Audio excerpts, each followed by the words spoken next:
আসসালামু আলাইকুম বন্ধুরা, আজকে আমি আপনাদের জন্য ছোটো মাছের রেসিপি নিয়ে আসছি। তো প্রথমে আপনারা পেঁয়াজ কুচি নিয়ে নেবেন,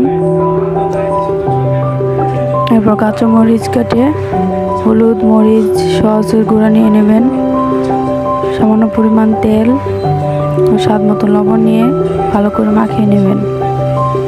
এরপর দিয়ে দেবেন ছোটো মাছ দিয়ে আবারও ভালো করে মাখিয়ে নেবেন।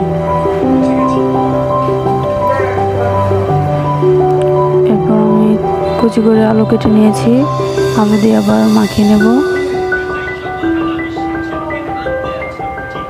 মাখানো হয়ে গেলে জলপাই দিয়ে আবার মাখিয়ে নেব।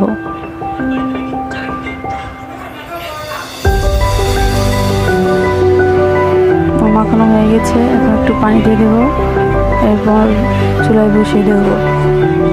পরিমাণ মতো পানি দিয়ে ভালো করে সিদ্ধ করে নেবেন।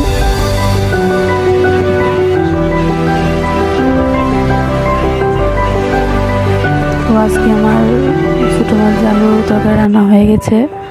ভালো লাগলে আমার চ্যানেলটি সবাই সাবস্ক্রাইব করে দেবেন। আসসালামু আলাইকুম।